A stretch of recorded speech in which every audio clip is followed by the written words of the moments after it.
Allez, une fois n'est pas coutume, on va commencer par un non PMU. Et oui, on l'a pas prévenu, Jean Montury, qui est arrivé un peu tremblant au break. Comment ça va, Jean? Ouais, ça va bien là. Je me suis remis, j'ai fait un petit bluff river là où j'avoue il a tanké 5 minutes pendant le début de la pause, donc c'était pas évident. 35 000, c'est ça? Ouais, 35, 37, ouais, c'est ça. Bon, tranquille, en détente pour le moment. Ouais, un bon début. Moi, bon début pour Brian, vous l'avez vu dans l'article, puisque malheureusement il a busté. Et pas très bon début non plus sur les 4 premiers niveaux pour Romain, qui était très bien parti au départ, et puis ça s'est mal goupillé par la suite. Ouais, j'ai eu des pots compliqués. J'ai eu ce gros pot avec As-Valet où je touche 2 paires, ça fait brelan, enfin voilà, on est 3. Je perds quasiment tous les coups dans lesquels je rentre. En plus de ça, les seules fois où je fais nuts, je me plante dans mes sizing, donc je prends moins de value que prévu. Et, je 3 bêtes, je me fais 4 bêtes, je 4 bêtes, je me fais 5 bêtes. Enfin, voilà, c'est ce qui est prévu, hein. C'est le format qui veut ça, c'est ultra sharky, la table est compliquée, on va voir. Après, je suis loin d'être mort, on est super deep, il y a moyen encore de faire quelque chose, en tout cas de faire au mieux, quoi. Guillaume Diaz à table, que tu connais bien aussi, qui est assez actif.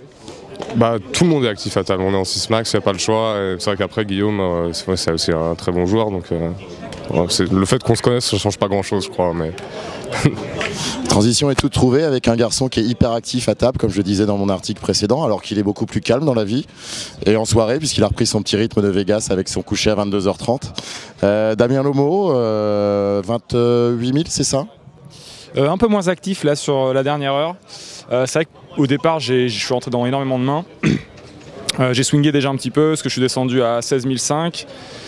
Je suis remonté à 30, là je suis à 28, donc table horrible, hein, franchement, un gros niveau de jeu. Par contre, même si justement je suis rentré dans pas mal de mains, ça joue beaucoup post-flop, donc pas des dynamiques pré-flop qui sont non plus trop extrêmes, on va dire. Voilà, donc je vais essayer de faire au mieux avec la table que j'ai, et voilà, c'est vraiment très compliqué d'aller chercher les jetons, mais c'est très plaisant aussi de jouer contre des joueurs comme ça, parce que là c'est du gros poker, quoi, forcément. De toute façon, tu nous le disais dans ton article d'introduction, ton premier petit billet que tu nous avais fait, c'est les sensations que tu voulais vivre, donc là t'es servi aujourd'hui. Ouais, après, il y a plein de manières de vibrer en jouant, et c'est sûr qu'en fait, quand on joue ce type de field là, on sait que, vu que ça va être forcément du grand poker sur des tables pareilles, c'est du kiff, quoi. Alors après, évidemment, si on dit prune contre des joueurs qui sont pas très bons sur des tournois comme les WSOP, ça peut aussi être très agréable, quoi. Mais quoi qu'il arrive, je savais en jouant ce tournoi évidemment que ça allait être une vraie expérience, quoi. Même si on l'avait déjà vécu l'année dernière sur un tournoi, sur le 5K aussi, quoi. Ok, on va se retrouver un peu plus tard. Je crois que la prochaine pause, si je ne me trompe pas, ça sera la pause dîner pour nous. Donc on se retrouvera juste après ou juste pendant, on verra, on fera un petit point de tout ça. A plus, à suivre, ciao.